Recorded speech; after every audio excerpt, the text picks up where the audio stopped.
Joining me now is the president of OSBA, Eric Germann. Thank you so much for joining me. You're welcome.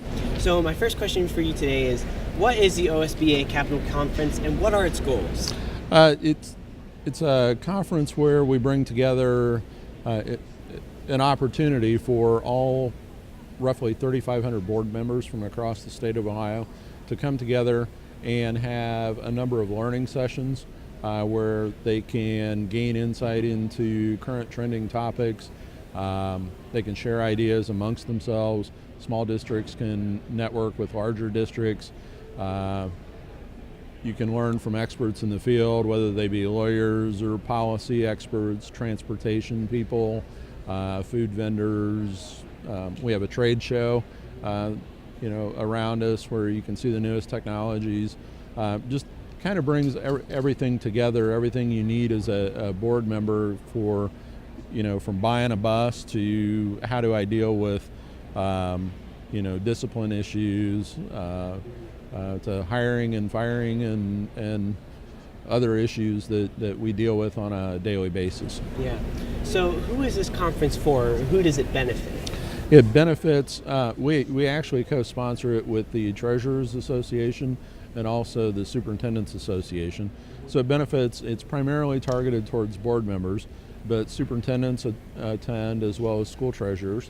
And they all, gain insight into the same issues, but from their different perspectives. So what would be some of the advantages to having this Capital Conference?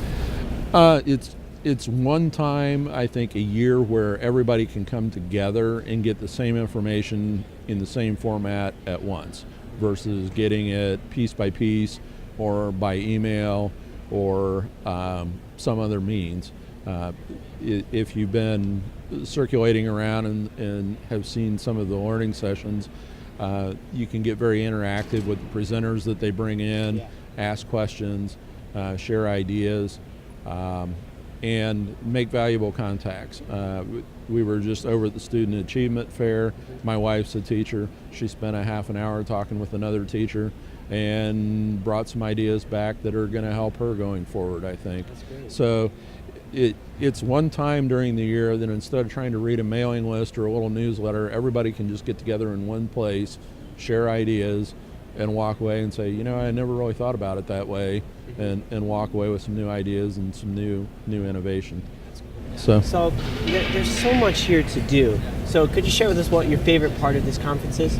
For me, hands down, it's the Student Achievement Fair. I love walking through there. There's 100 different groups over there that are, there's video on Twitter of me riding a hoverboard that they built out of a shower curtain and a leaf blower, built by I think they were 4th and 5th graders maybe. Just the ideas these children come up with is just absolutely amazing, and the teachers, how they engage with them. Another group had a 3D relief model built out of a sandbox and a Xbox Kinect that did mapping. Just how the students are learning today and how they're engaging technology, not only technology but also learning programs with books and other interactive projects, and the clubs and the service clubs are starting. To me it's really, it gives me hope that the kids are figuring out different ways to learn today and gain new insights in different ways versus just sitting in a desk for 6 hours a day. So. Well, there's so many people involved in this organization, from kids up all the way up to you, the president, the executive committees. So what, in your perspective, what would you say that OSBA's role is in moving education forward and moving it in the right direction? There's several. One of the things, obviously, one of our biggest goals is board member education. And by that I mean development of boardsmanship, the ability of board members to do their job better. This is the one time a year where everybody comes together, but over the course of the year, we sponsor probably 4 to 5 professional development seminars a month. Some of them are at our office in Columbus, some are out in the field. Some of them are webinars. Over the last several years, we've done a lot via webinars. So that's a big aspect of it. We have a legal division that does not act as an attorney for schools, but if I, as a board member, have a general legal question about school law or school policy, I can play what if with them.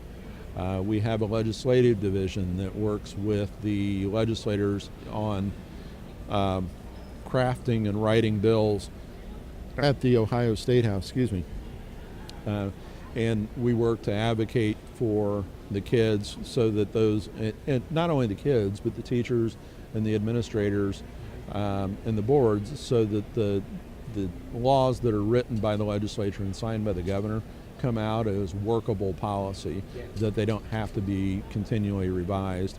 And then we have a policy division that helps set the policy manuals that schools use to kind of govern, whether it's discipline and hiring and promotion and things like that. So there's a lot of different aspects to OSBA, not just this, but those all kind of fold together and they come together here. Really, this is the focal point during the year. So talking a little bit more about the convention, how would you describe just the atmosphere in the room to someone who hasn't experienced this convention? If it's your first time here, it's overwhelming because there is so much information. I believe we are the second largest education-related trade show in the nation. This weekend, it'll be interesting. I'm actually going to Illinois to visit theirs as a guest, so it'll be interesting to compare because I've never been to anything but here. Yeah. I came here the first time as a newly elected board member. We always hold it the week right after the general election. So if you were elected as a new board member last week, you can come with your district as not even sworn in yet. You can come in and start learning, and there's actually learning tracks kind of geared towards so I just got elected, what do I do now kind of question, all the way up through. I gave an award to a gentleman who's been a board member for, I believe, 42 years, and they're still learning. So it can be overwhelming. It's exciting, especially for me. Tuesday, the Student Achievement Fair. It's engaging to see the student groups, especially during the general sessions, perform and hear the speakers. It's an exciting atmosphere, and you walk away saying, we're not alone. We may be different districts. We may compete against each other, whether it's grades or school athletics. But we're all in this together, and a lot of the problems, we have a lot more in common than we do differences. Yeah. And it's also an opportunity when you look at, for example, the Avenue for Answers. It's a chance to sit down with the Ohio Department of Education and say, I'm a teacher, I'm having this problem. Who do I talk to in the department to get this information? Mm-hmm. Or I'm a board member, and you folks set this policy, and hear from the field, this is why it needs to be tweaked. You can have those conversations. Yeah.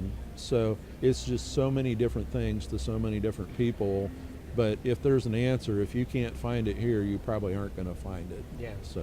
Well, this certainly is an incredible atmosphere. It is. Yeah. And within all of this, there is the theme for this has been leadership for learning. So, how would you describe leadership for learning? What does that mean to you? That we need to, as leaders, we need to create an environment that enables our educators to do the job. We need to get out of their way. We need to create policy that allows them to do their job, to stay within the confines of the law that the federal and the state governments have written. But our job isn't to sit down and govern exactly what goes on in the classroom. It's to set policy, and then it's up to the administrators to execute that policy. So part of that is learning your boundaries as a board member and learning to understand as a board member that my job isn't to manage the basketball coach or the third grade science teacher.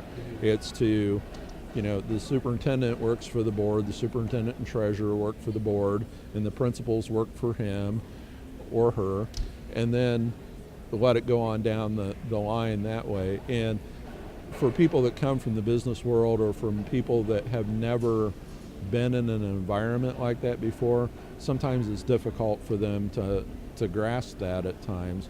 So it helps build that understanding of what is my role as a board member, and when am I doing my job, and when am I kind of straying over the boundaries of what I should be doing as a board member.